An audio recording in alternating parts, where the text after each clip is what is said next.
नमस्कार दोस्तों, welcome to my channel. मैं हूं चांद कुबा। दोस्तों, आज हमारी कॉन्स्टिट्यूशन की सीरीज को हम आगे बढ़ाएंगे और उसमें हम आज पार्ट 3 ऑफ इंडियन कॉन्स्टिट्यूशन, जो कि बात करता है फंडामेंटल राइट्स की, उसकी शुरुआत करने वाले हैं।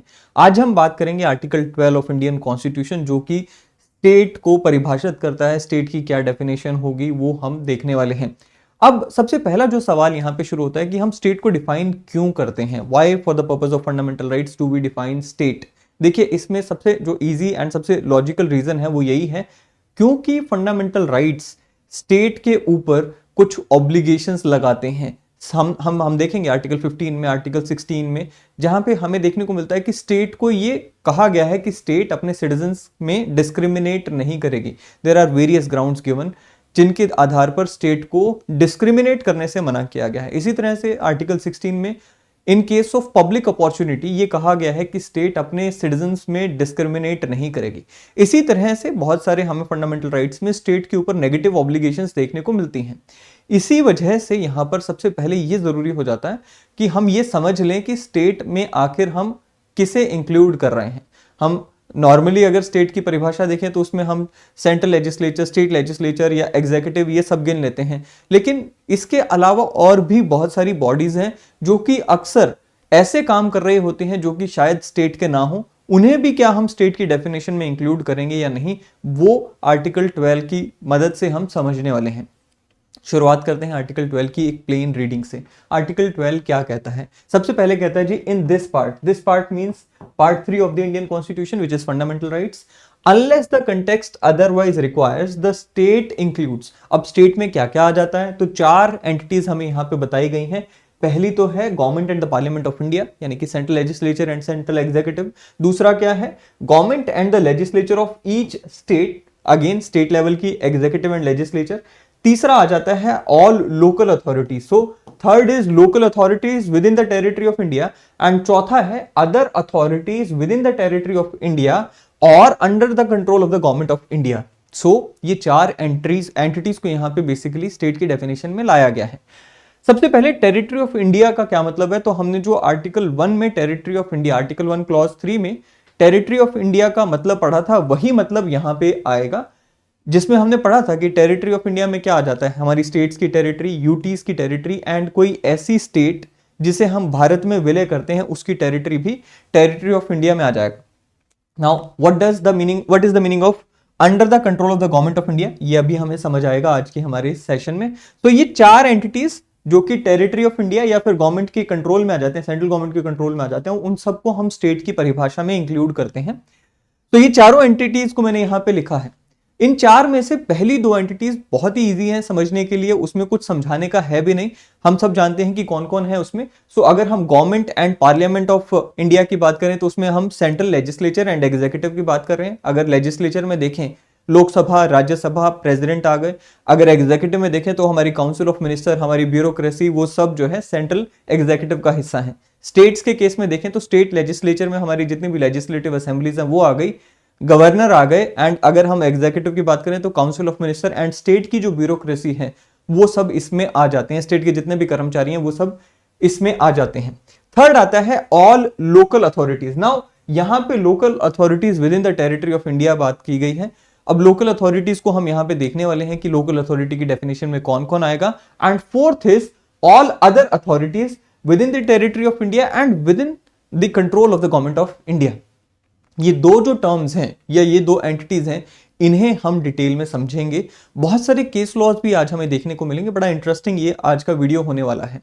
देखिए, सबसे पहले लोकल अथॉरिटीज की अगर हम बात करें तो लोकल अथॉरिटीज की जो डेफिनेशन है प्रोमिनेंटली हमें 2 जगहों पर देखने को मिलती है। पहला हमें जो लोकल अथॉरिटीज की डेफिनेशन देखने को मिलती है that is under section 3 clause 31 of general clauses act 1897।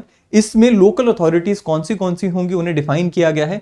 सो क्या कहता है? Local authority shall mean a municipal committee, a district board और अ बॉडी ऑफ कमिश्नर्स और other authority legally entitled to और interested by the government within the control और management of municipal और local fund. So basically जो भी local authorities होंगी वो कौन सी होंगी? सो या तो म्युनिसिपल कमिटी या फिर डिस्ट्रिक्ट बोर्ड या फिर बॉडी ऑफ कमिश्नर्स या फिर कोई ऐसी बॉडी जिसे लॉ के द्वारा ये पावर दी गई है कि वो म्युनिसिपल मैनेजमेंट करे म्युनिसिपैलिटी की या फिर लोकल बॉडी की मैनेजमेंट करे एंड उनके फंड्स को कंट्रोल करे। ये एक डेफिनेशन है। हमारे कॉन्स्टिट्यूशन में क्या कहीं लोकल अथॉरिटीज को डिफाइन किया गया है? तो कॉन्स्टिट्यूशन में भी हमें लोकल अथॉरिटीज में क्या क्या आ जाएगा वो देखने को मिलता है। इसके लिए हमें हमारा शेड्यूल 7 उसकी लिस्ट 2 एंट्री 5 देखनी होगी, जिसमें लोकल गवर्नमेंट का जिक्र किया गया है। उसमें कहा गया है कि लोकल गवर्नमेंट में कौन कौन आ जाएगा। इसमें बेसिकली हमारी municipal corporation, improvement trust, district board, mining settlement authorities and other local authorities for the purpose of self government और विलेज एडमिनिस्ट्रेशन, ये सब आ जाएंगे। सो बेसिकली हमें एक जो मुद्दा यहां से समझ आ रहा है वो ये कि हमारी लोकल अथॉरिटीज में कौन कौन आ गया, या लोकल जो हमारी अथॉरिटी है उसमें क्या क्या आ जाएगा। तो उसमें हमारी म्युनिसिपल बोर्ड्स आ गए, म्युनिसिपल कॉर्पोरेशंस आ गई, जो भी हमारे मैनेजमेंट ऑफ द टाउन है, राइट, जो थर्ड लेवल हमारा डेमोक्रेसी का है, उससे जुड़ी हुई जितनी भी बॉडीज हैं वो सब आ जाएंगी, इंक्लूडिंग विलेज पंचायत।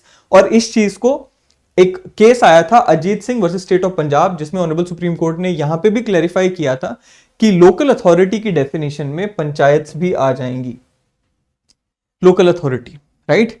अब क्या यहां पर कोई एक ऐसा टेस्ट है जिसकी मदद से हम ये आइडेंटिफाई कर पाए कि कोई बॉडी लोकल अथॉरिटी है कि नहीं? फॉर एग्जाम्पल मान लीजिए कोई सरकार ने नई बॉडी का गठन कर दिया, क्या वो नई बॉडी जो कि इन डेफिनेशंस में अभी तक हमें दिखाई नहीं दी, क्या वो नई बॉडी लोकल अथॉरिटी की डेफिनेशन में आएगी कि नहीं? इसे डिटरमाइन कैसे करेंगे? इसे डिटरमाइन करने के लिए honourable Supreme court of India ने एक यहां पे केस में एक टेस्ट सुझाया था।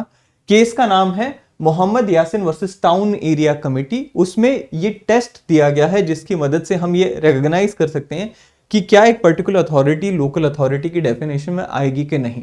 इसमें 4-5 चीजें कही गई हैं। कहा गया कि एक अथॉरिटी को लोकल अथॉरिटी की डेफिनेशन में आने के लिए क्या क्या उसमें एलिमेंट्स का होना जरूरी है। पहला तो यह है कि it should have a separate legal existence as a corporate body. So एक लीगल एग्जिस्टेंस उसकी होनी चाहिए as a corporate body. Means what, कि एक ऐसी बॉडी के रूप में उस अथॉरिटी की एग्जिस्टेंस होनी चाहिए जहां पे वो अथॉरिटी खुद से डिसीजंस ले सके।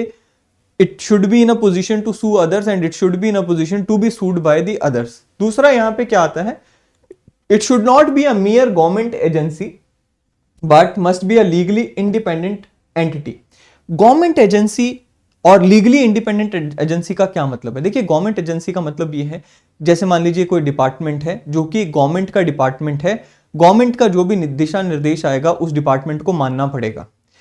ऐसे में लोकल अथॉरिटी होने के लिए कहा गया कि भाई ऐसा नहीं होना चाहिए। It should B an independent entity, legally independent entity, जहां पर ये खुद के हिसाब से डिसीजन ले सके। जरूरी नहीं है कि गवर्नमेंट का जो आदेश हो गया आ गया बस वही माना जाएगा।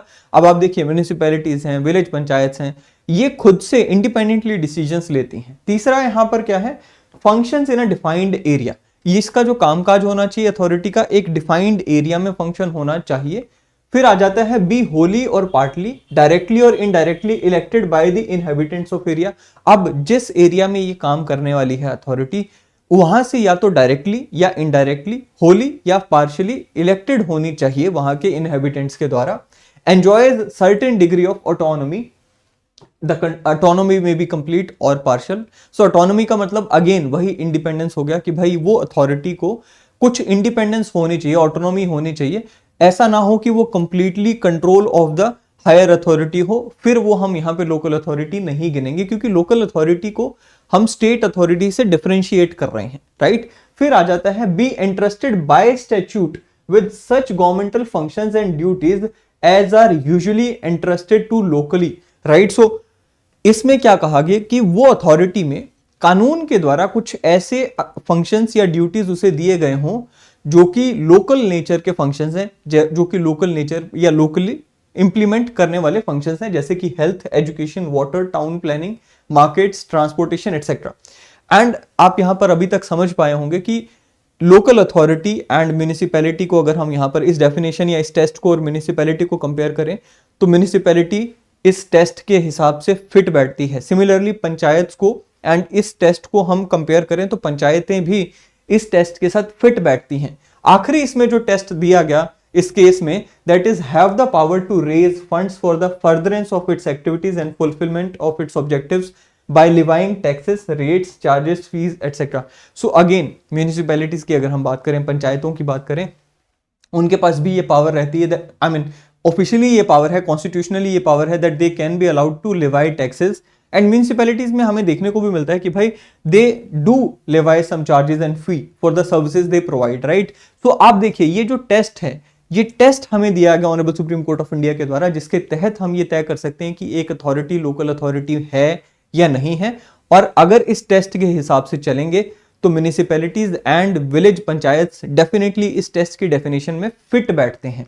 चलिए अब आखिरी element that is other authority, इसका क्या मतलब है। देखिए अभी हमने लोकल अथॉरिटी की बात की, उसमें हमने देखा कि भाई local authority is defined in the constitution of India, या यूं कहें कि local government is defined in the constitution of India, और जनरल क्लॉजेज एक्ट में भी हमने लोकल अथॉरिटी का मीनिंग देखा। लेकिन जब बात आती है अदर अथॉरिटी की, ये एक ऐसी टर्म है जो कि ना तो कॉन्स्टिट्यूशन में डिफाइंड है और ना ही कहीं किसी और एक्ट में, जैसे कि जनरल क्लॉजेज एक्ट, कहीं पे भी डिफाइंड नहीं है, राइट ना। इसीलिए हमें यहां पर जो है देखने को मिलता है कि ये एक ऐसी टर्म है जिसकी इवोल्यूशन हुई है टाइम बाय टाइम, जिसको सुप्रीम कोर्ट ऑफ इंडिया ने या वेरियस हाई कोर्ट्स ने अपनी जजमेंट्स में डिफाइन किया है कि भाई अदर अथॉरिटी की डेफिनेशन में कौन आएगा कौन नहीं आएगा।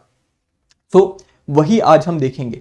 अब इसमें भी क्योंकि इवोल्यूशन हुआ है, इवोल्यूशन में हमें देखने को मिलता है कि सबसे पहले एक बहुत ही नैरो इंटरप्रिटेशन मिलता है जब भी कभी ऐसा होता है, फिर धीरे धीरे धीरे वाइडर इंटरप्रिटेशन या फिर लिबरल इंटरप्रिटेशन हमें देखने को मिल ही जाता है। तो अगर शुरुआत की जाए तो इसमें बहुत ही रिस्ट्रिक्टिव इंटरप्रिटेशन दिया गया अदर अथॉरिटीज की इस डेफिनेशन को, जिसमें बताया गया था कि भाई अदर अथॉरिटीज वही होंगी विच आर एक्सरसाइजिंग गवर्नमेंटल और sovereign function would only come under the purview of other authority. तो शुरुआत में जब ये ट्रेंड शुरू हुआ कि अदर अथॉरिटीज को डिफाइन करें, तो उसमें एक 1951 का भी केस था जिसमें एक बैंक को अदर अथॉरिटी की डेफिनेशन से हटा दिया गया था, क्योंकि वो बैंक जो है वो फंक्शन कर रहा था, इकोनॉमिकल फंक्शन कर रहा था, इसलिए उसमें कहा गया था कि इसको अदर अथॉरिटी की डेफिनेशन में या स्टेट की डेफिनेशन में नहीं लेकर आएंगे। एनी हाउ, तो शुरू में यहां पर वही कहा गया कि ऐसी एंटिटीज जो कि गवर्नमेंटल नेचर का फंक्शन, यानी कि ऐसा काम कर रही हैं जो कि सिर्फ और सिर्फ गवर्नमेंट कर सकती है, वही अथॉरिटीज को हम अदर अथॉरिटी की डेफिनेशन में रखेंगे for the purpose of definition of state, right. For example मान लीजिए सरकार ने कोई प्राइवेट कंपनी को ये कह दिया कि भाई आप आज से इस शहर का लॉ एंड ऑर्डर मेंटेन करेंगे, एक हाइपोथेटिकल सिचुएशन। ऐसे में लॉ एंड ऑर्डर मेंटेन करना किसका काम है, सरकार का काम है, पुलिस का काम है। लेकिन अगर मान लीजिए प्राइवेट कंपनी वो काम कर रही है तो वहां पर लोकल अथॉरिटी की डेफिनेशन में आ जाएगा according to this narrow interpretation of other authority term. But उसके बाद हमें देखने को मिला कि लिबरल इंटरप्रिटेशन हमारे कोर्ट्स के द्वारा ली गई, एंड आज की सिचुएशन बहुत ही वाइड है जहां पर हमें देखने को मिलता है कि अगर कोई अथॉरिटी नॉन गवर्नमेंटल फंक्शन भी कर रही है, जैसे हम बात आज करने वाले हैं ONGC, LIC, state electricity boards, इन सब की, अब ये ऐसे फंक्शन कर रहे हैं जो कि केवल और केवल स्टेट करेगी ऐसा नहीं है। इंश्योरेंस देखिए, अब there are private insurance companies, जरूरी नहीं है कि सरकारी हमें इंश्योरेंस प्रोवाइड करेगी। स्टेट इलेक्ट्रिसिटी डिपार्टमेंट का जो फंक्शन है, जरूरी नहीं है सरकारी वो काम करेगी, there are private boards also. So ये वो फंक्शन है जो कि नॉन गवर्नमेंटल फंक्शंस है। अब ऐसी बॉडीज को भी हम अदर अथॉरिटी की डेफिनेशन में लेकर आ चुके हैं। ऑनरेबल सुप्रीम कोर्ट की जजमेंट्स आज हम देखने वाले हैं। चलिए, सो अदर अथॉरिटी की तरफ बढ़े उससे पहले एक हमें डॉक्ट्रिन समझनी पड़ेगी, that is the doctrine of instrumentality of state. Doctrine of instrumentality of state का क्या मतलब है, एक एग्जांपल से समझते हैं। मान लीजिए एक दुकानदार है, वो दुकानदार बिजनेस रन करता है। अब वो दुकानदार इतना बड़ा बिजनेस रन मान लीजिए कर रहा है, क्या वो हर काम बिजनेस से जुड़ा हुआ खुद कर सकता है? ऐसा नहीं पॉसिबल है। तो वो क्या करेगा, वो अपने कुछ काम करने के लिए कुछ लोगों को रखेगा जो कि उस दुकानदार के बिहाफ पर लेट्स से बाहर जाके ग्राहकों से मिलेंगे, क्लाइंट से मिलेंगे, क्लाइंट से डील करेंगे on the basis of this businessman. वो क्लाइंट से जो मिलने वाले लोग हैं वो किसके बेसिस पे मिल रहे हैं, इस दुकानदार के बेसिस पे मिल रहे हैं। तो वो जो लोग दुकानदार के बेसिस पे जाकर दुकानदार का काम कर रहे हैं, they are the instruments of this businessman, वो इंस्ट्रूमेंटेलिटी माना जाएगा।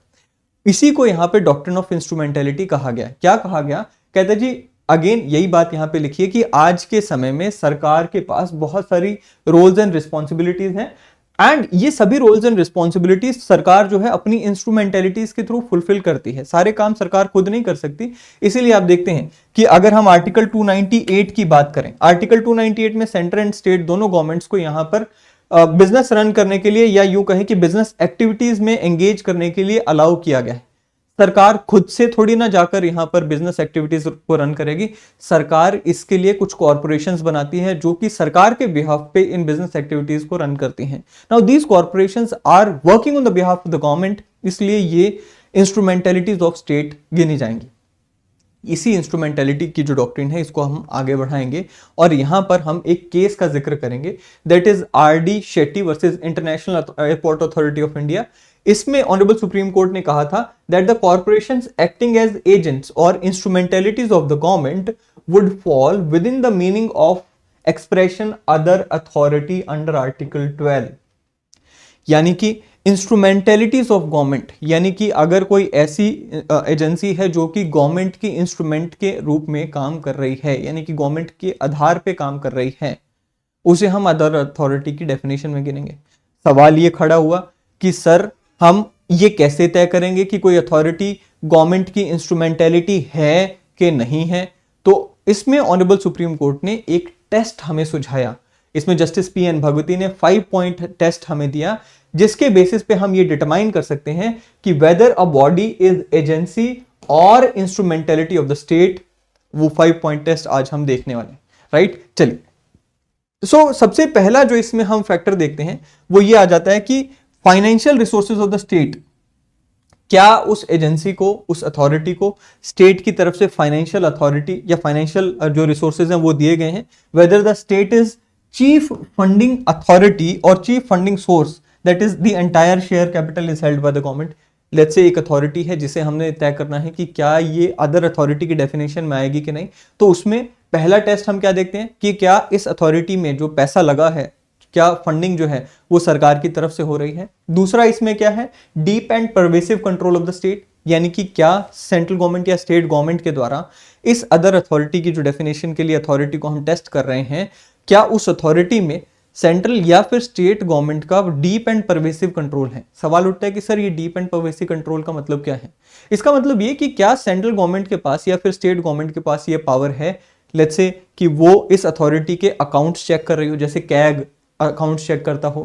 क्या इस अथॉरिटी के बोर्ड में सेंट्रल या स्टेट गवर्नमेंट अथॉरिटीज के लोग बैठते हैं कि नहीं? ऐसा हमें देखने को मिलता है। Let's say there is an agency, there is a corporation, उस कॉर्पोरेशन के बोर्ड में 60% या 70% लोग जो हैं वो सरकार के बिठाए हुए लोग हैं। तो ऐसे में हम क्या कहेंगे, डीप एंड परवेसिव कंट्रोल इसमें आ गया, इसलिए ये अदर अथॉरिटी की डेफिनेशन में आ जाएगी। चलिए, थर्ड क्या है, the functional character being governmental in the sense meaning thereby that it is the function, these functions have public importance और are of governmental character। अब हमने क्या कहा, हमने देखा कि देखिए बहुत सारे ऐसी अथॉरिटीज होती हैं जो कि वो काम कर रहे हैं जो कि अदरवाइज सरकार का काम है, राइट? अब मैंने लॉ एंड ऑर्डर का यहाँ पे एग्जांपल लिया, तो मान लीजिए लॉ एंड ऑर्डर के ही एग्जांपल हम आगे कंटिन्यू करें। कोई ऐसी एजेंसी है जिसे हमने कहा जी आप इस पर्टिकुलर जो टाउन है या इस पर्टिकुलर एरिया में पुलिस की जगह पे लॉ एंड ऑर्डर की सिचुएशन संभालोगे। Again this is an task of the government. तो यहाँ पर भी ये अगर ऐसा होता है तो अदर अथॉरिटी की डेफिनेशन में आ जाएगा।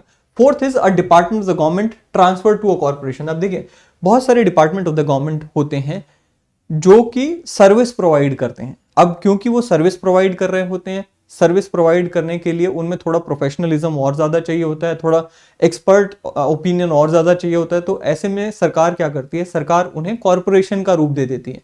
अब पहले डिपार्टमेंट थे, फॉर एग्जांपल लेट्स एक हाइपोथेटिकल एग्जांपल लेकर चलते हैं। Let's say there is a company, BSNL का एग्जांपल या MTNL का एग्जांपल ले लेते हैं। मान लीजिए MTNL या BSNL एक ऐसा डिपार्टमेंट था टेलीकॉम डिपार्टमेंट का जो कि पहले एक डिपार्टमेंट के रूप में काम कर रहा था, बट बिकॉज ये सर्विसेज देने के फील्ड में आ गया तो इसको हमने एक कॉर्पोरेशन का रूप दे दिया। अब कॉर्पोरेशन क्या है, एक सरकारी कंपनी होती है जिसमें कॉर्पोरेशन में सरकार के बोर्ड मेंबर्स होते हैं, कुछ प्राइवेट लोग आ जाते हैं। नाउ अगर ऐसा कुछ है जहां पे एक गवर्नमेंट का डिपार्टमेंट था उसे हमने कॉर्पोरेशन बना दिया तो वो भी अदर अथॉरिटी की डेफिनेशन में आएगा, यानी कि वो भी स्टेट माना जाएगा। फंडामेंटल राइट्स को अगर ये इन्फ्रिंज करेगा तो इसके ऊपर भी पाबंदी लगेगी, राइट? फिर फोर्थ या फिफ्थ क्या है, monopoly status which is state conferred और इज प्रोहिबिटेड बाय स्टेट। अब मान लीजिए कोई ऐसी कंपनी है, कोई ऐसी कॉर्पोरेशन है, कोई ऐसी अथॉरिटी है जो कि कोई फील्ड में सर्विस दे रही है या कोई प्रोडक्ट बना रही है और उस फील्ड में उस कंपनी की कंप्लीट मोनोपोली है। ये मोनोपोली स्टेट प्रोटेक्टेड है या फिर स्टेट कॉन्फर्ड है तो उसे भी अदर अथॉरिटी माना जाएगा। एक हाइपोथेटिकल एग्जांपल ले लेते हैं। मान लीजिए एक कंपनी को सरकार ने कहा कि भाई एक ही हमारे देश में एक ही कंपनी होगी जो सारी जगह पर टेलीकॉम सर्विसेज प्रोवाइड करेगी। अब वो कंपनी जिसे सरकार ने कह दिया कि भाई टेलीकॉम सर्विसेज प्रोवाइड करेगी, क्योंकि it is the state conferred monopoly, इसलिए वो कंपनी जो है वो भी स्टेट की डेफिनेशन में आ जाएगी। तो ये 5 टेस्ट जो हैं यहां पर हमें देखने को मिलते हैं जो कि इस केस में that is R D. Shetty versus authority, airport authority of India के केस में हमें देखने को मिले। इसी के साथ साथ हमें अब देखने को मिलता है, देखिए there are various other case laws जहां पर बहुत सारी अथॉरिटीज को डिस्कस किया गया। तो एक केस आया था Rajasthan state electricity board versus Mohan Lal. इसमें क्या कहा गया, इसमें यह कहा गया कि जो इलेक्ट्रिसिटी बोर्ड होता है स्टेट का, क्या वो स्टेट का इलेक्ट्रिसिटी बोर्ड क्या वो अदर अथॉरिटी की डेफिनेशन में आएगा या फिर क्या उसे हम स्टेट की डेफिनेशन में लेकर आएंगे। तो इसमें कहा गया कि भाई अगर कोई ऐसी अथॉरिटी है जो लॉ या फिर स्टैट्यूट की मदद से बनी है, राइट, जिसको लॉ और या कानून की मदद से बनाया गया है और कानून की वजह से ही उसे कुछ पावर्स मिली हुई हैं, अब ऐसी अथॉरिटी को हम स्टेट की डेफिनेशन में लेकर आएंगे। पढ़ते हैं क्या कहा, कहते जी the point of vantage of the court was if any authority comes into existence by virtue of any law और statute it will be deemed to have a statutory powers to effect the fundamental rights of the citizens and in case anybody has such powers then it will render such body to the definition of state। so of course electricity board जो है वो state की definition में आ गया। इसी तरह से Sukhdev versus Bhagat Ram की डेफिनेशन का जो केस था, इसमें ऑनरेबल सुप्रीम कोर्ट ने ये क्लैरिफाई किया था कि जितनी भी बॉडीज हैं, चाहे वो स्टेट इलेक्ट्रिसिटी बोर्ड हो या फिर कोई और ऐसी बॉडी हो जिसे कानून के द्वारा यानी कि लेजिस्लेचर के द्वारा बनाया गया है, कानून के द्वारा बनाया गया है, वो सभी जो है यहाँ पर क्या होंगे, वो सभी स्टेट की डेफिनेशन में आएंगे under the purview of other authority. So basically LIC, ONGC, RBI etcetera ये सब अदर अथॉरिटी की डेफिनेशन में आ जाती है, यानी कि स्टेट की डेफिनेशन में आ जाती हैं। अब देखिए हमने R.D. Shetty versus airport authority of India का केस पढ़ा, उसके बाद एक और हमें केस देखने को मिलता है that is Ajay Hasia versus Khalid Mujib Sehravardi. ये जो केस था, ये केस में ऑनरेबल सुप्रीम कोर्ट ने बेसिकली 6 टेस्ट सुझाए थे। अजय हासिया में 5 टेस्ट थे, इसमें 6 टेस्ट हैं और ये 6 टेस्ट जो हैं ये ज्यादा एक्सेप्टेबल टेस्ट माने जाते हैं। So again this is justice PN Bhagwati की डिलीवर्ड एक जजमेंट है जिसमें ये हमें देखने को मिलता है कि भाई ये जो 6 फैक्टर टेस्ट है to decide whether an authority falls in the definition of other authority for the purpose of the definition of state, तो ये 6 टेस्ट हमें देखने को मिलते हैं जो कि आज की डेट में ज्यादा अथॉरिटेटिव माने जाते हैं। सो पहला क्या टेस्ट है, whether the share capital of the corporation is held by the government. तो पहला ये देखा जाएगा कि कोई अगर मान लीजिए कोई कॉर्पोरेशन है जिसे हम ये डिटरमाइन करना चाहते हैं कि क्या ये स्टेट की डेफिनेशन में आएगा कि नहीं। सो पहला क्या है कि भाई उस कॉर्पोरेशन की शेयर कैपिटल में सरकार का हिस्सा है कि नहीं है। दूसरा आ जाएगा कि क्या सरकार उस अथॉरिटी को फाइनेंशियल असिस्टेंस दे रही है for meeting the entire expenditure of the corporation. Financial expenditure देना एक बात है, इतना ज्यादा दे देना कि उस कॉर्पोरेशन का सारा खर्चा ही सरकार निकाल रही है दूसरी बात है। तो कहीं पे हमें देखने को मिलता है कि थोड़ा बहुत फाइनेंशियल का जो एक्सपेंस है वो गवर्नमेंट दे रही है, थोड़ा बहुत फाइनेंशियल एड किसी बॉडी को गवर्नमेंट ने दी, वो अथॉरिटी जो है वो स्टेट की डेफिनेशन में शायद ना भी इंक्लूड करें ऑनरेबल सुप्रीम कोर्ट। लेकिन अगर ऐसा हुआ कि किसी कॉर्पोरेशन का या किसी एजेंसी का, किसी अथॉरिटी का सारा खर्चा ही सरकार वहन कर रही है, डेफिनेटली वो अदर अथॉरिटी की डेफिनेशन में आ जाएगा। इसके बाद जो हमें नेक्स्ट इसमें एलिमेंट देखने को मिलता है, ये टेक्स्ट फैक्टर देखने को मिलता है, वो ये कि whether the corporation enjoys state conferred और state protected monopoly status. Again ये पहले वाले R.D. शेट्टी वाले केस की तरह ही ये फैक्टर आ गया। चौथा क्या है, whether there is deep and pervasive state control. Again R.D. Shetty में भी हमने इसको डिस्कस किया था। फिर क्या है, फोर्थ क्या है, फिफ्थ क्या है, whether the function of the corporation are of public importance and closely related to government functions। Again R.D. Shetty वाला रिपीट हो गया। जो सिक्स्थ है, whether a department of the government has been transferred to a corporation। Again R.D. Shetty वाला जो यहाँ पे test था वो रिपीट हो गया। सो अजय हासिया का केस और R.D. शेट्टी का केस ये दोनों हमने पढ़े। एंड इन दोनों में ही हमें देखने को मिलता है कि लगभग सेम से टेस्ट हैं, बट उसमें 5 थे, इसमें 6 आ गए। तो इसमें हमें देखने को मिलता है कि आज अजय हासिया वाला जो केस है, ये टेस्ट हम आज लेके चलते हैं। मैं आपको बता दूं कि लास्ट टू लास्ट ईयर हमें देखने को मिला था कि इस केस का एक प्रीलिम्स में क्वेश्चन भी आया हुआ था, वो यहां पर ऑलरेडी आर्टिकल 12 से आ चुका है। अब देखिए, बार बार सवाल ये उठता रहा है कि बीसीसीआई जो कि हमारी क्रिकेट कंट्रोल अथॉरिटी है, क्या ये स्टेट की डेफिनेशन में आएगी under the purview of other authority? इसको भी ऑनरेबल सुप्रीम कोर्ट में बार बार ले जाया जा चुका है इस केस को। एक तो यही केस हम यहां पर देखने वाले हैं, BCCI versus cricket association of Bihar. एक जी टेलीफिल्म्स का भी केस आया था। दोनों में ही कंटेंशन सेम थी कि भाई देखिए, क्योंकि बीसीसीआई भारत में क्रिकेट को कंट्रोल करती है, भारत का झंडा लेकर जाती है, भारत को रिप्रेजेंट करती है, इसलिए बीसीसीआई को हमें स्टेट की डेफिनेशन में मानना चाहिए।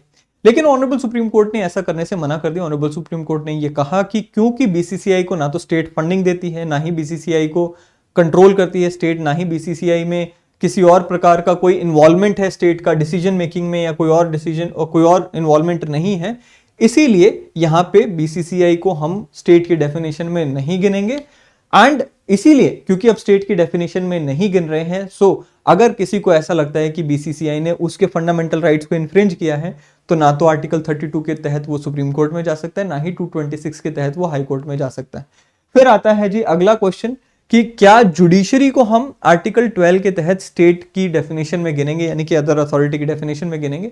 देखिए, आर्टिकल 12 को हमने पढ़ा, उसमें हमें कहीं पे भी जुडिशरी शब्द का इस्तेमाल देखने को नहीं मिला। इनफैक्ट लेजिस्लेचर एंड एग्जीक्यूटिव, ये दोनों सेंटर और स्टेट लेवल पे हमें पढ़ने को मिले। सो डेफिनेट था कि ये सवाल उठे, क्या डेफिनेशन में आएगा जुडिशरी? तो इसमें हमें देखने को मिलता है, देखिए, क्योंकि कहीं पे एक्सप्रेसली मेंशन्ड नहीं है, दूसरा हम ये एज्यूम भी करके चलते हैं, ये प्रिजम्पशन भी है कि फंडामेंटल राइट्स को प्रोटेक्ट करता है जुडिशरी। सो फंडामेंटल राइट को प्रोटेक्ट करता है, इन्फ्रिंज नहीं कर सकता है। इसीलिए हमने यहां पर इसे इस तरह से इंटरप्रेट किया कि देखिए, जुडिशरी जो है वो दो तरह के फंक्शन करता है। पहला है जजमेंट्स देना, एडजुडिकेट करना, जुडिशियल नेचर का फंक्शन हो गया। दूसरा जो फंक्शन होता है जुडिशरी का, वो एडमिनिस्ट्रेटिव साइड पे फंक्शन होता है, जहां पे जुडिशरी जो है, लेट्स से हाई कोर्ट्स जो है वो रिक्रूटमेंट करते हैं जजेस की, लोअर जुडिशरी के जजेस की, हायर जुडिशरी के जजेस की रिक्रूटमेंट करते हैं। इसी तरह से जो हाई कोर्ट्स हैं वो बहुत सारे स्टाफ को रेगुलेट करते हैं, अपने अंडर काम करने वाले स्टाफ को भर्ती करते हैं, कंट्रोल करते हैं। सुप्रीम कोर्ट का भी ऐसा ही है कि एक जुडिशियल फंक्शन है, एक एडमिनिस्ट्रेटिव फंक्शन है। तो जो जुडिशरी के जुडिशियल फंक्शन जब जुडिशरी निभा रही है, यानी कि जजमेंट्स दे रही है और लॉज को इंटरप्रेट कर रही है, तब जुडिशरी को हम स्टेट की डेफिनेशन में नहीं मानेंगे for the purpose of article 12। लेकिन जब जुडिशरी एडमिनिस्ट्रेटिव फंक्शंस को निभा रही है, तब हम जुडिशरी को स्टेट की डेफिनेशन में मानकर चलेंगे, अदर अथॉरिटी की डेफिनेशन में मानकर चलेंगे for the purpose of article 12। यही बात रूपा अशोक हुर्रा वर्सेस अशोक हुर्रा 2002 के केस में भी कही गई। क्या कहा गया? Apex court reaffirmed and observed that no judicial proceeding could be said to be violative of fundamental rights, and that it is a settled position of law that superior court of justice did not fall within the ambit of state or other authority under article 12। so ये यहां पर भी clear कर दिया गया। आखिरी question कि क्या यूनाइटेड नेशंस को हम स्टेट की डेफिनेशन में लेकर आएंगे? देखिए, ऑनरेबल दिल्ली हाई कोर्ट ने यहां पर संजय बहल वर्सेस यूनियन ऑफ इंडिया के इस केस में क्लियर किया कि United Nations is also not a state with in the definition of article 12। क्यों नहीं है? देखिए, इसमें कहा गया कि it does not fall under the jurisdiction of court under article 226 of the constitution। so अगर क्योंकि स्टेट नहीं है तो 226 में आप स्टेट के खिलाफ जाते हो, इसके खिलाफ नहीं जा सकते हो। और कहा गया क्योंकि यूनाइटेड नेशंस एक इंस्ट्रूमेंटेलिटी नहीं है या एक एजेंसी नहीं है भारत सरकार की, इसलिए आप इसे स्टेट के डेफिनेशन में नहीं गिन सकते। इंस्ट्रूमेंटेलिटी का होने का क्या मतलब कि United Nations central government of India के बिहाफ पे काम नहीं कर रही है, वो एक इंडिपेंडेंट ऑर्गेनाइजेशन है, वर्ल्ड ऑर्गेनाइजेशन है। सेंट्रल गवर्नमेंट या स्टेट गवर्नमेंट ऑफ इंडिया के स्टेट गवर्नमेंट्स ऑफ इंडिया के बिहाफ पे काम नहीं कर रही है, इंस्ट्रूमेंटेलिटी नहीं है, इसलिए हम इसे नहीं गिनेंगे under the definition of state under article 12। तो ये था जी आर्टिकल 12। मुझे उम्मीद है कि आपको ये वीडियो पसंद आया होगा। वीडियो पसंद आए तो लाइक करें, शेयर करें, चैनल को सब्सक्राइब करना ना भूलें। अगली वीडियो में फिर एक बार मुलाकात होगी। Till then thank you and have a great day ahead. Thank you.